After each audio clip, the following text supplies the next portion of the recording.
Good morning, Tri-State. This is Lisa Jordan, and this is Across the Tri-State Public Affairs Programming brought to you courtesy of 98.3 The Rock. And I'm Lisa Jordan. On the program with me today, we are honored to have Emily Payne and Misty Bailey. Good morning, ladies. Thank you for being with us. Good morning. Good morning. Tell us, Emily, a little bit about SHINE Homeschooling. And this is what we're going to talk about today. Okay. Maybe make people aware of what exactly goes on in SHINE Homeschooling. I know you're a homeschooler educator. And so tell us about homeschooling, Emily.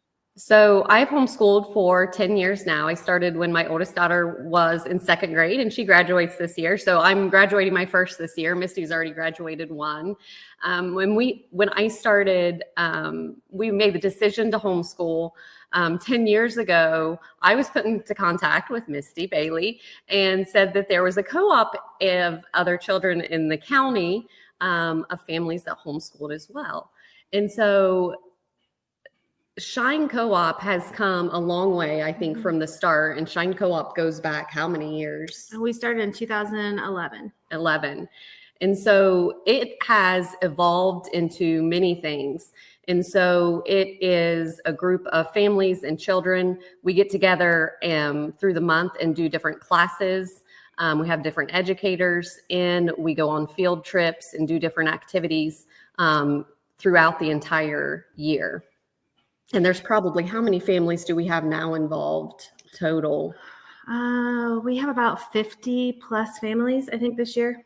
50 Over 100 families, kids. yeah.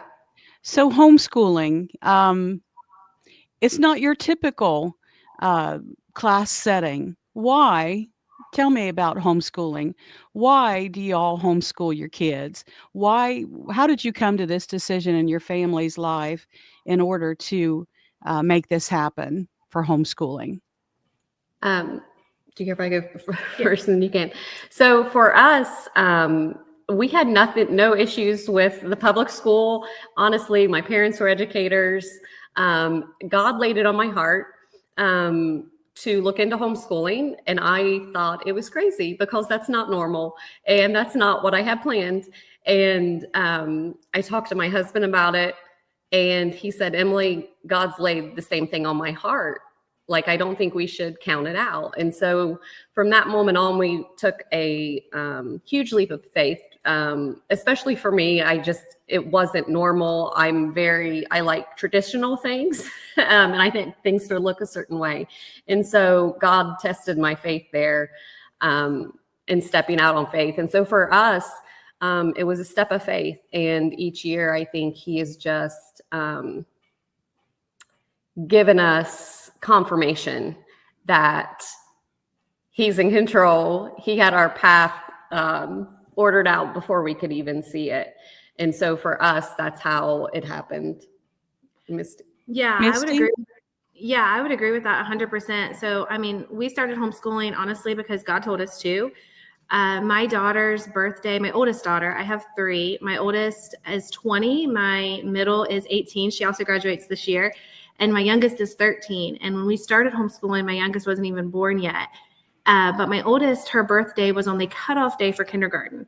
So she wasn't able to spend another year in preschool, but she wasn't ready, I didn't think, maturity-wise, to go on to kindergarten.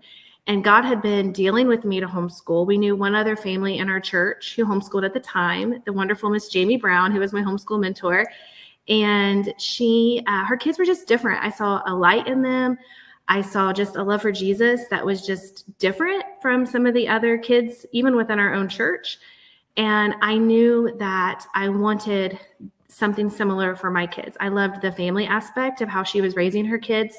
And when I started, this would have been 2009, there wasn't the homeschool community that there was today. She was literally the only other homeschooler that I knew, and she knew 3 other homeschool families. So it was very non-traditional at the time, even more so than it is now, because now there's homeschoolers. Everybody knows a homeschooler.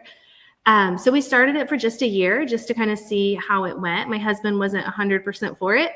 But then we ended up falling in love with it, and we've just continued to homeschool each year. And like Emily says, we've absolutely seen God's hand in it every step of the way.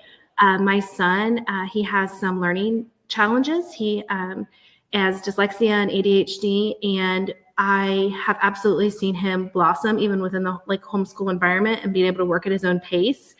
And he wouldn't have fit into the traditional school mold. And so I love that we've been able to do that with him. And I don't think I would have had the confidence in the beginning if he would have been my oldest.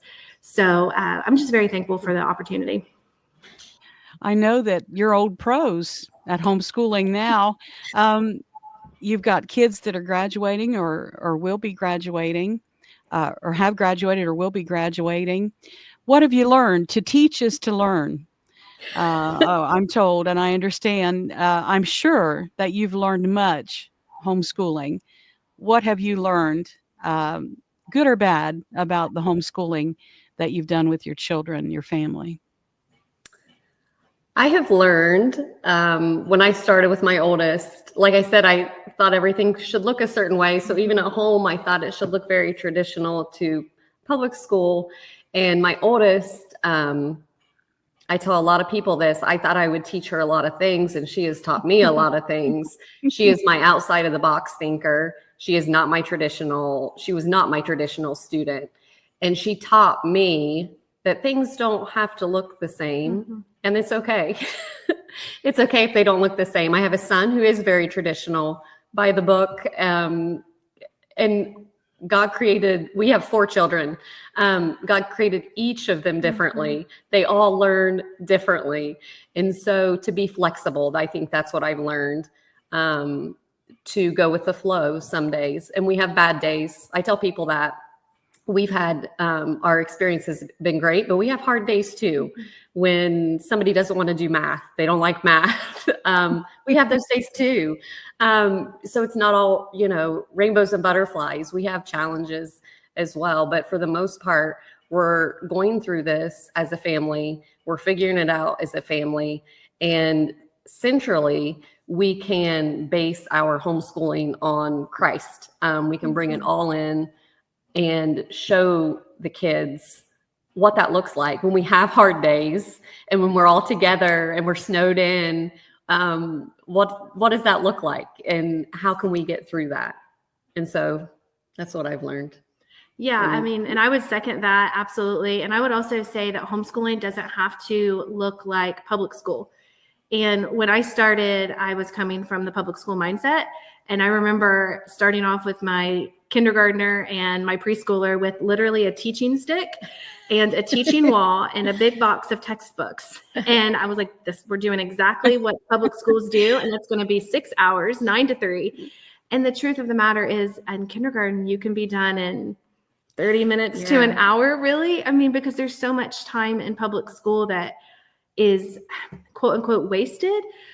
And I don't mean it like, there's just it's so many kids. You have to wait on like 20 kids to go to the bathroom or take a drink break. It's just things you don't have to figure into your timeline. Yeah, absolutely. And homeschooling doesn't have to look like public school. And if I could go back and tell beginner Misty that my first 5 years of homeschooling would look so much different. And it did take me at least 3 to 5 years, I think, to get out of that mindset, because it was so new at the time. I didn't have as many seasoned veterans that were learning. There wasn't as many resources out there as there are now. So that's probably what I've learned. I've learned the most, and I've been able to embrace it a lot more with my youngest and as my girls got older. So I know that you have a curriculum that you are bound to teach your children through the state. Is that correct? Actually, it's not. Okay.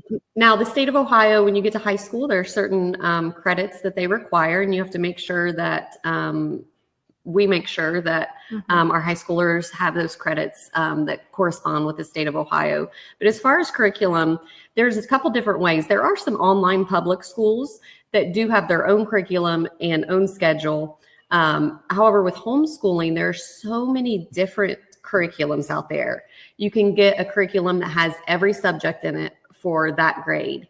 You can pick and choose, like say this math works better with one student or with your child, but language arts with a different company works better. And so you can kind of pick and choose. When we started out, I did one, like a box curriculum that had all the subjects because I felt more confident that way. I guess I wasn't confident. That's what I should say, on picking and choosing. As the years went by, I started finding different curriculums that fit with my kids' different learning styles. And so that is one thing I didn't know at the beginning too, is there's so many options for curriculum. You can do computer-based, book-based, hands-on. There's just so many different possibilities, but it is not regulated by the state. We don't have to do like specific. We have to do certain subjects, but not a specific like company. Yeah. And even with, yeah, absolutely. And even with the high school, you know, like Emily said, she and I have both followed the state of Ohio standards for what they recommend for high school diplomas. But even with that, you don't necessarily have to. Like, so Ohio has what's called a homeschool diploma fairness law. And so anybody who issues a homeschool diploma, they have to look at our girls' diplomas just like they would a public school diploma. We don't have to prove what credits we've used. We've chosen to follow what the state regulates, what the state requires for public school students, because our kids had planned on higher education. But even with that, you don't necessarily have to. You get to choose and have complete freedom over your children's education, which is really, really wonderful because you can individualize it for your child and for what their goals are after graduation. Yeah. Fantastic. Fantastic. I learned something today. Hey, we're talking about homeschooling, but you've got an event coming up that is very important to homeschoolers and those that you work with in the community. We're talking about an event coming up in February that is called A Fragile Heart Murder Mystery Scholarship Dinner. Tell us, in just the time we have allotted left, about this event and what's taking place. What's this all about? Yeah, absolutely. So what we're doing is, whenever my daughter graduated high school, we found out that all of the, at least the majority, if not most, of the scholarships in the county are set and designated to public school kids. So for example, even like through the Scioto Foundation, who this scholarship, one of our scholarships is a part of, a lot of the donors regulate the funds towards students from Minford, students from West. Even the bank scholarships sometimes are designated towards certain schools. And so homeschoolers are really at a disadvantage whenever they go to apply for local scholarships. And I did not know that till my daughter graduated. So SHINE decided to create a scholarship for homeschoolers, only homeschoolers, local homeschoolers in our community. And we awarded our first one last year to our first homeschool graduate through the scholarship, which was Maria Gregg. And we were really excited to get to do that. This year, SHINE has 4 homeschool graduates that are going to higher education. And we're wanting to award a scholarship to each of them, but we're also wanting to award a scholarship to another homeschooler in the community. So we're doing a scholarship dinner February 6th in Wheelersburg at the Masonic Lodge. It's a murder mystery dinner with murder and merriment. And we're doing dinner with the river, and we have mashed potatoes, green beans, desserts, all the fixings. And dinner is $50 a plate, and you get to come out, support local homeschoolers, support scholarship funds for the kids, and get an awesome murder mystery dinner show as well. A really neat show with it. If someone wanted to know more about this and about your experience with homeschooling, your connection with SHINE, or even the Scioto Foundation, how could they do that? Where could you direct them? There is an event on Facebook under the Fragile Heart that you just mentioned. They could also email me. My email address is rogmisbailey@gmail.com. Okay. A murder mystery scholarship dinner. Sounds like fun. This is your first, right? It is. Yes. All right. Well, we'll look forward to it. February the 6th at the Western Sun Masonic Lodge, which is located where? In Wheelersburg, Ohio. Okay. Wheelersburg. And it begins at what time? 6:30? Is that right? Okay. Thanks, girls, for being with us today on Across the Tri-State. We appreciate your time. And do me a favor, let's get together again. Okay. Let's Yeah. get together again and talk about the joys of homeschooling and about what's going on with your kids, what's going on with your organization, your co-op, what's Yes. going on in your life. So, hey, let's get together again soon. Thanks a lot, Emily and Misty, for your Thank you. time today on Thanks, Across the Lisa. Tri-State. Thanks.